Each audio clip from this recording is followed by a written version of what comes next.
Buenas tardes a todos.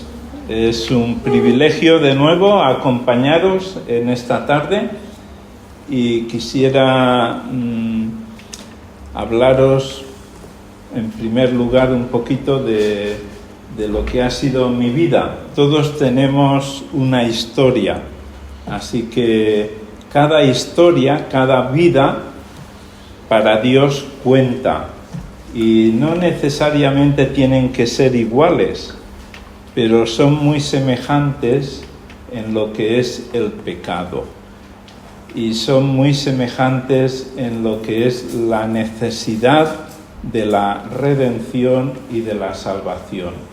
Así que habrán cosas en las que coincidiremos y otras en las que no coincidimos.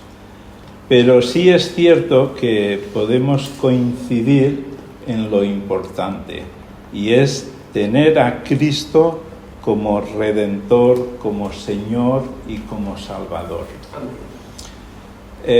Mi vida,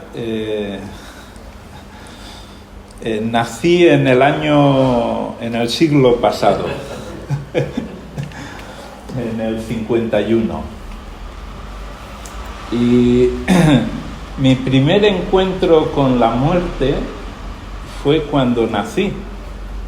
Yo no lo sabía, pero cuando ya fui padre, mi padre me contó en una conversación que cuando yo iba a nacer, el médico salió y le preguntó: ¿a quién salvamos?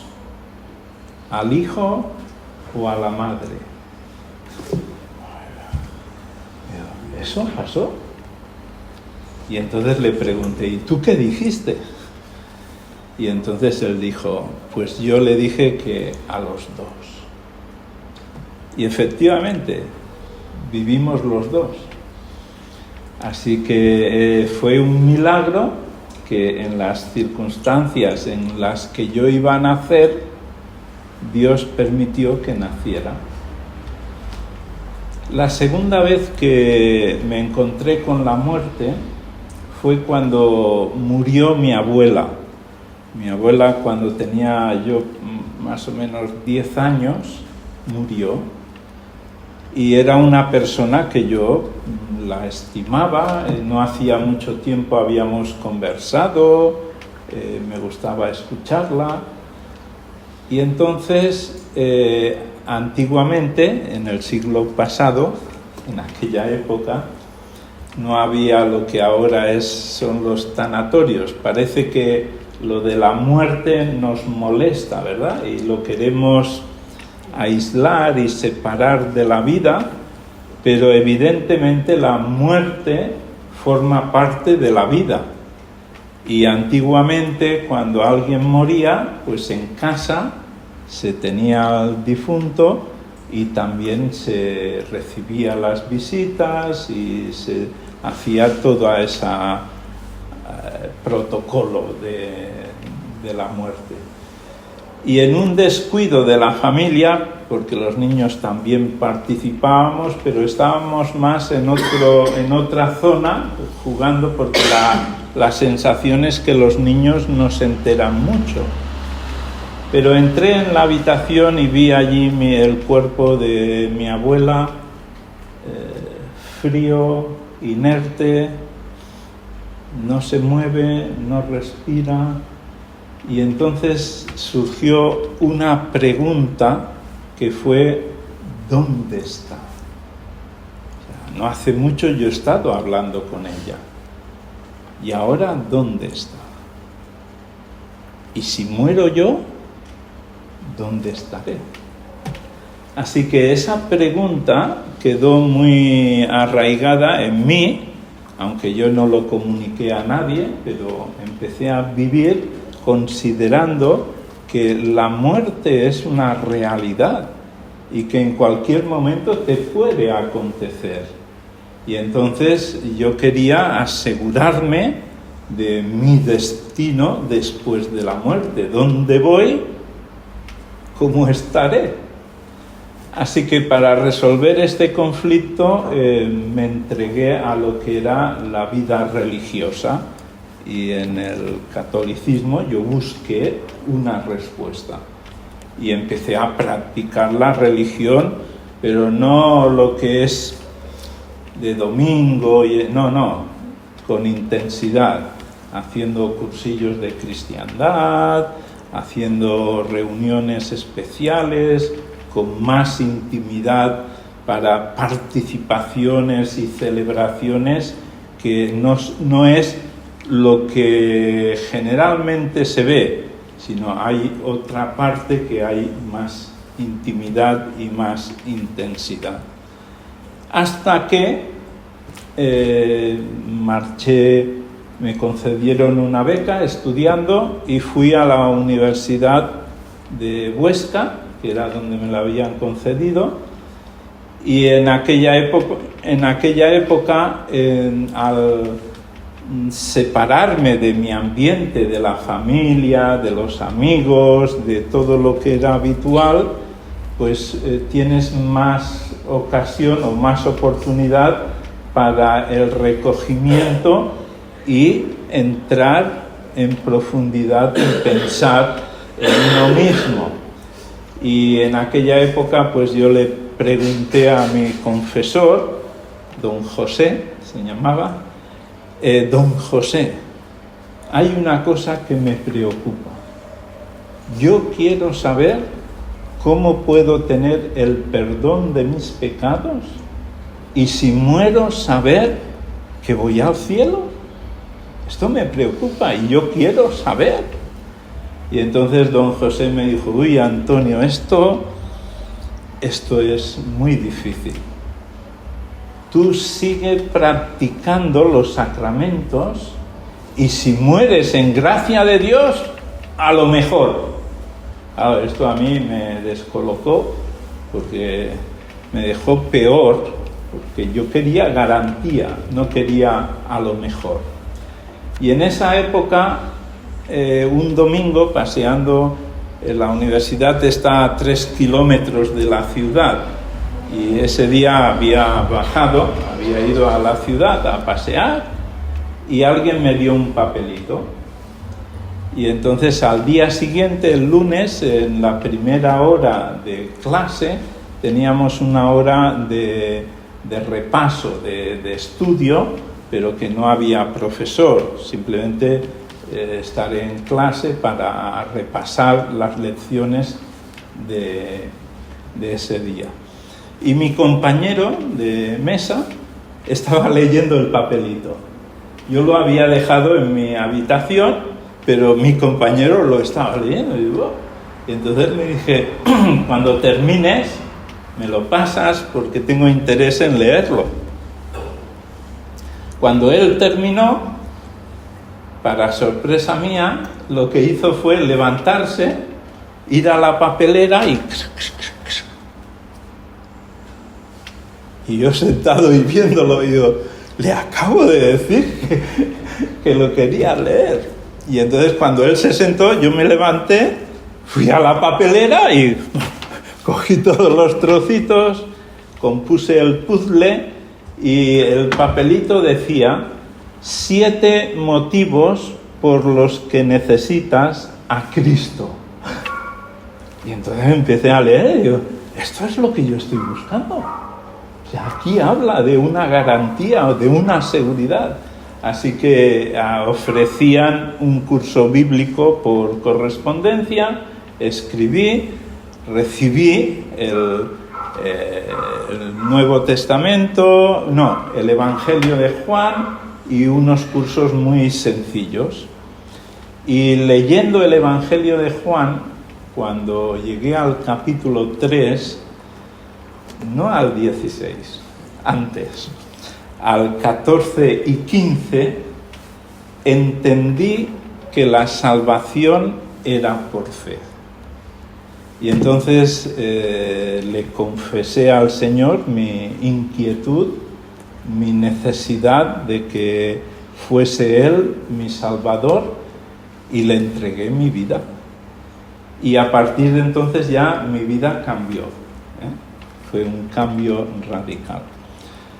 Después regresé a Barcelona, me incorporé en la iglesia local, y que era precisamente los que mandaban los cursos bíblicos, y al año fui a unas conferencias a Bélgica y me pidieron: Antonio, pues tú podrías dar el testimonio. Vale, pues lo doy. Y expliqué más lo que os he explicado, añadiendo que yo recordaba que la persona que me dio el papelito era rubio y de ojos azules. Me llamó la atención porque esas características allí en Huesca no son las propias, o sea, allí morenos, etc. Y entonces cuando terminé de explicar, se acercó una persona rubia, de ojos azules, y me dijo: yo fui el que te di el papelito. Y te voy a explicar algo que no sabes, pero que te puede ayudar el resto de tu vida. Nosotros viajábamos, me explicaba, viajábamos del norte hacia Barcelona, y teníamos de paso Huesca, pero no íbamos a Huesca. Pero al pasar por la entrada de Huesca, el coche se paró. ¡Puf! Y entonces dos se quedaron arreglando el coche. Antiguamente los coches se arreglaban muy fáciles, no necesitaban lo que ahora necesitan. Y dos cogimos nuestras bolsas de folletos, de tratados, entramos a la ciudad, estuvimos media hora repartiendo, salimos, el coche ya estaba funcionando y nos fuimos. Y entonces esto a mí siempre me ha hecho pensar cómo es la gracia de Dios, que conoce Dios nuestras necesidades, y ante las inquietudes de nuestra búsqueda, de nuestra necesidad espiritual, Dios mueve misteriosamente otras personas y provoca ciertas circunstancias para darnos, para llamarnos por medio del Evangelio, para que podamos reconciliarnos con Él. Así que esta es parte del testimonio. Después, a los 7 años, fuimos porque en Huesca no había testimonio, y regresé a Barcelona, estuve en la iglesia local en Barcelona, todas unas circunstancias que lo puedo explicar el siguiente día. Y al cabo de 7 años fuimos, me casé, nos casamos, Antoñita y un servidor, y fuimos, o sea, nos casamos ya con el propósito de ir a Huesca para dar testimonio. Lo hicimos en mi parte como un poco como la deudor del lugar donde conocí el Evangelio y que no había testimonio. Yo renuncié a un buen trabajo que tenía en Zaragoza, pero el planteamiento cuando estaba en la mesa de mi trabajo era una voz, no una voz, pero me entendéis, una voz en la conciencia que decía: Antonio, ¿vas a estar el resto de tu vida aquí haciendo esto? Cuando en Huesca hay personas que no conocen el Evangelio. Esto lo pueden hacer otros, pero llevar el Evangelio no hay otros que puedan hacerlo. Así que se despertó el deseo y el ánimo de ir a Huesca para predicar el Evangelio. Y así lo hicimos. Fue un tiempo de muchas dificultades porque no teníamos nada, pero el Señor, doy testimonio de que el Señor fue fiel, nos cuidó, nos proveyó de día en día lo que necesitábamos y hasta el día de hoy Dios ha sido fiel. Y aprovecho la oportunidad para dar gloria a Dios de su fidelidad, de su cuidado tan especial que ha tenido con nosotros, con nuestra familia. Pues hasta aquí, ya entraremos. Vamos ahora a entrar en Romanos. Estamos en Romanos. Y el hermano, no recuerdo el nombre, me preguntaba por el capítulo 6 de Romanos. Entonces, Hernán, hermano Hernán, pues voy a tratar el capítulo 6 en parte, y así estamos en Romanos, respondemos al hermano y nos edificamos todos.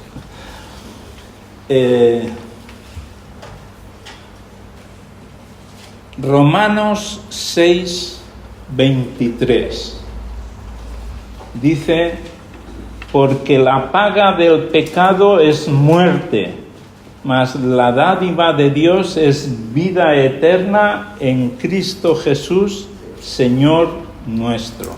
Vamos a orar. Señor, te damos muchísimas gracias porque en medio de los avatares de la vida hemos encontrado una respuesta tan clara y evidente de que el pecado conlleva muerte, mas la vida y la vida eterna se encuentran en ti. Y habiéndote conocido y habiendo gustado que tú nos hayas acogido, pues tenemos que darte muchas gracias y mucha alabanza y quedar maravillados y asombrados de cuán grandes y profundas son tus obras. Así que en esta tarde te rogamos que nos ayudes en la meditación de tu palabra y que ella sea útil para cada uno de los presentes y de los que puedan oír este mensaje y nos edifique y nos anime y aliente para seguirte a ti. En el nombre del Señor Jesucristo. Amén. Romanos 6 tiene 23 versículos. La mitad de 23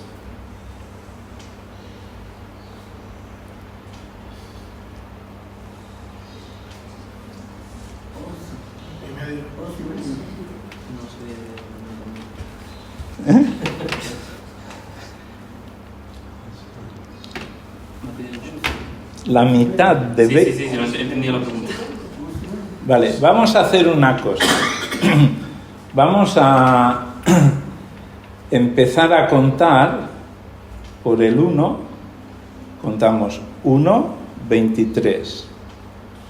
2, 22. 3, 21.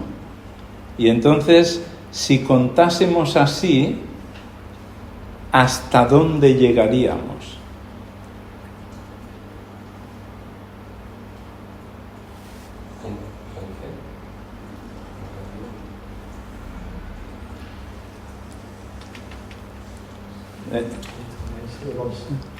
¿Al 12? 12, 11 y medio. Pero como estamos hablando de versículos completos, tienes 11 por arriba, 11 por abajo y ¡puf! Y en el 12 es vamos a decir, el corazón, la mitad del capítulo. Y justo ahí hay una afirmación negativa.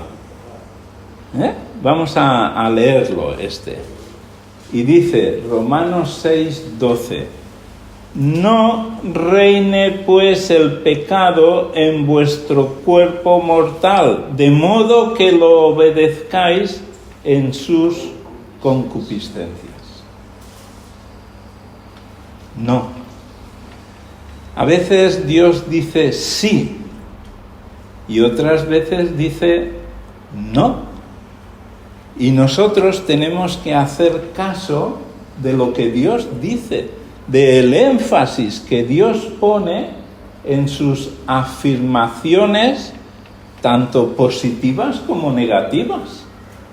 Porque si en el capítulo 8 dice que no hay ninguna condenación para los que están en Cristo Jesús, y esto nos da mucho ánimo y estímulo, y decimos, es verdad, no hay ninguna condenación.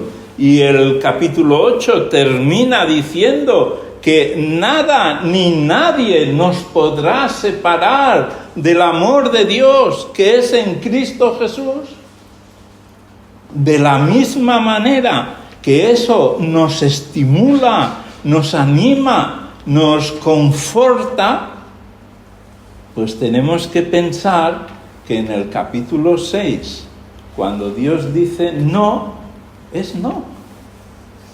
Y eso nos afecta a nosotros de la misma manera que en el capítulo 8 dice, no hay ninguna condenación para los que están en Cristo Jesús.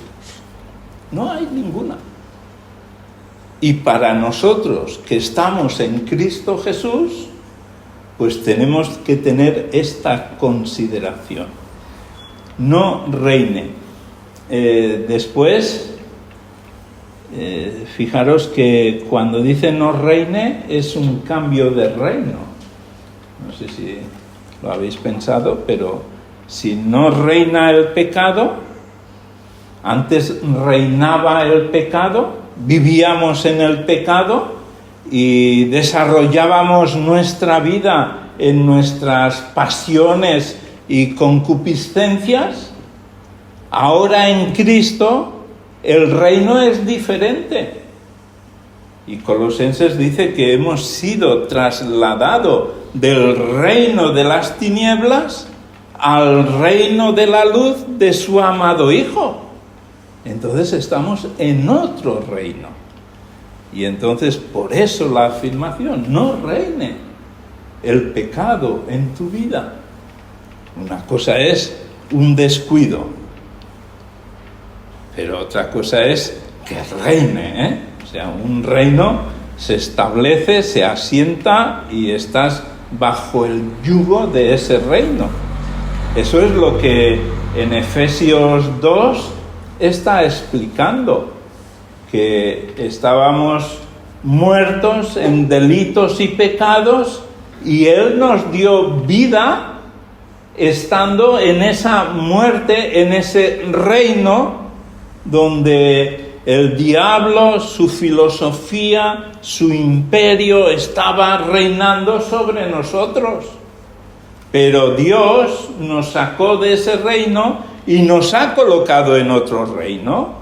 Y entonces, estando en el reino del Señor Jesucristo, ya el pecado no reina en nosotros. Y además, en el 13 dice, ni tampoco presentéis.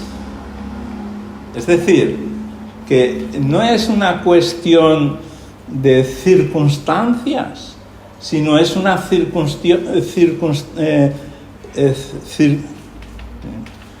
es una situación de voluntad. Porque cuando dice en el 13, presentar vuestros miembros al pecado, es que nosotros nos entregamos al pecado.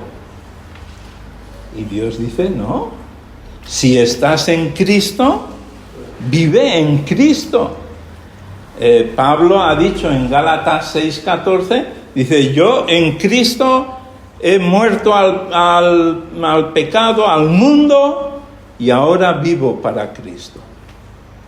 Y ahora en Romanos 6 nos recuerda todo un proceso para que quede bien claro y constancia de que nuestra vida ha cambiado. Hemos muerto con Cristo y resucitado con Cristo para vivir una novedad de vida.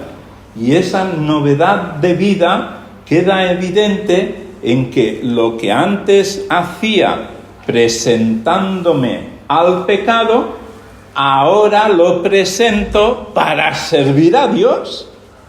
Y es el argumento del capítulo 6 de Romanos. Así que dice, no presentéis vuestros miembros al pecado como instrumentos de iniquidad, sino presentaos vosotros mismos a Dios como vivos de entre los muertos. Entonces estamos vivos en Cristo. Y la acción de presentarnos es una acción de nuestra voluntad. Es una acción que no es que te están obligando y te cogen del cuello y te llevan para aquí y para allá. No, es que yo quiero. Antes, mi vida la ofrecí para servir a la idolatría, al pecado y hacer lo que bien me apetecía.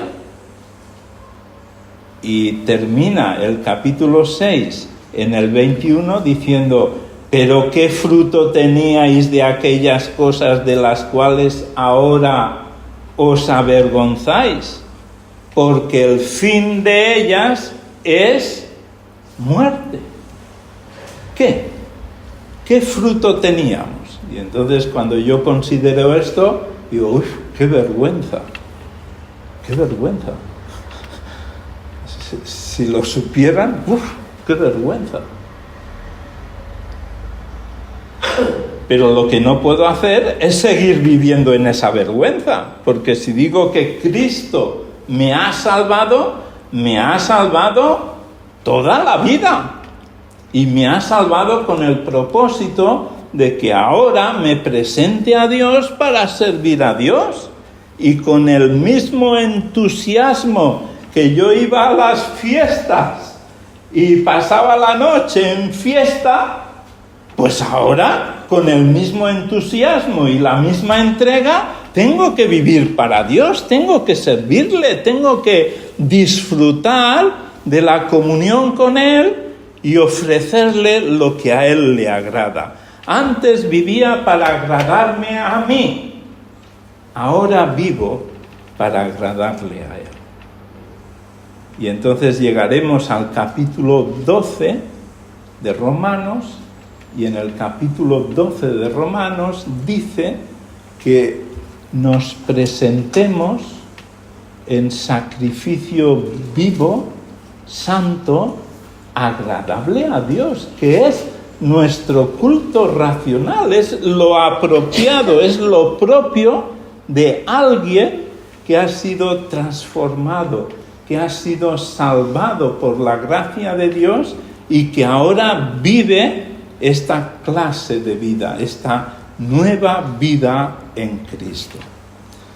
¿Qué vamos a hacer con nuestra vida? Cuando hice la presentación, coloqué un 10x10, tú puedes colocar un 10x10. Los de Oriente tienen una calculadora que se llama Ábaco y simplemente son piececitas que van de 10 en 10 y hay 10 filas. Y entonces ellos, con una habilidad impresionante, calculan. Y en una prueba que hicieron de competir la calculadora electrónica con el ábaco manual, resultó que el ábaco ganó varias pruebas a la calculadora electrónica. Porque el problema que tiene la calculadora electrónica es que no te puede dar todas las cifras, porque si no necesitas una pantalla muy grande. Y sin embargo, con ese sistema se puede calcular hasta, me parece que son billones. Ellos pueden calcular, te pueden dar una cifra de billones, muy grande. Tú dices, compruébalo, ya verás. Y con ese 10 por 10, tú puedes ver tu propia vida. Coges la primera fila y es del 0 al 9. La segunda fila del 10 al 19. La tercera fila del 20 al 29. Y así va subiendo y yo ya estoy, me parece que en la 8ª fila. Ya he gastado, porque tú tienes que verlo como que ha ido pasando la vida y la has ido gastando. El tiempo ya ha pasado y no podemos hacer como en la escuela. ¿Qué hacíamos en la escuela? Que cuando te equivocabas, sacabas la goma, el borrador, ¿verdad? Y ¡ay, que no se entere el profesor! Pero aquí con la vida no. Porque con la vida lo que haces, lo que decides y haces, al día siguiente vives con la consecuencia de las decisiones que tomaste el día anterior. Y ya no lo puedes borrar. Sí, te podrás arrepentir, pero no lo puedes borrar. Y después nos encontraremos con que en Romanos 2 habla de que las intenciones del corazón del hombre serán juzgadas por el Evangelio. Y en el capítulo 14 nos habla del tribunal de Cristo, que aun estando en Cristo tenemos que rendir cuenta de nuestra vida. Entonces, de aquí hacia ayer pasó. Pero de aquí hacia mañana, que es nuestro porvenir, podemos decidir darle otro enfoque. Y decir, yo quiero vivir para la gloria de Dios. Yo quiero servir a Cristo. Y yo quiero que mi vida cuente para la eternidad. Y así tomar buenas decisiones en nuestra vida. Y dejar el pasado y enfocarnos en un futuro glorioso que es ahora con Cristo y por la eternidad con Cristo. Y eso es maravilloso, porque si en mi juventud, en mi niñez, yo no sabía lo que había después de la muerte, y eso me ponía nervioso, cuando me convertí a Cristo, descubrí lo que hay después de la muerte.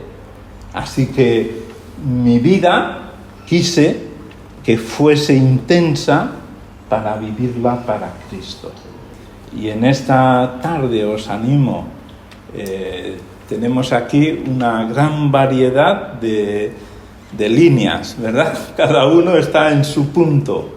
Pero mira, desde el punto donde tú estás, enfoca tu vida en Cristo y decide que Romanos 12, estamos en el 6, 12, pues fijaros, en Romanos 12 dice 1, así que hermanos os ruego por las misericordias de Dios que presentéis vuestros cuerpos en sacrificio vivo, santo, agradable a Dios, que es vuestro culto racional. Y que Dios nos ayude a transformar nuestra forma de pensar, nuestra forma de conducirnos, para que le glorifiquemos, le demos gloria, le agrademos a Él, agradar a Dios. Muchas veces buscamos agradarnos a nosotros mismos y lo importante es agradar a Dios. Y a lo mejor, agradando a Dios, estamos felices. Bueno, yo creo que la felicidad, el gozo de la vida, es agradar a Dios. Entonces muchas veces buscamos eso, ser felices. Y la felicidad aquí, y ten esto, y esto te hará feliz. Y haciendo esto, y haciendo... La felicidad está en Cristo. El gozo de la vida está en Cristo. Entonces, vivir para Cristo trae gozo. Y os animo a que viváis para Cristo. ¿Tenéis vida por Cristo? Vivid para Cristo. Y esto os dará gozo y plenitud en vuestra vida. Amén.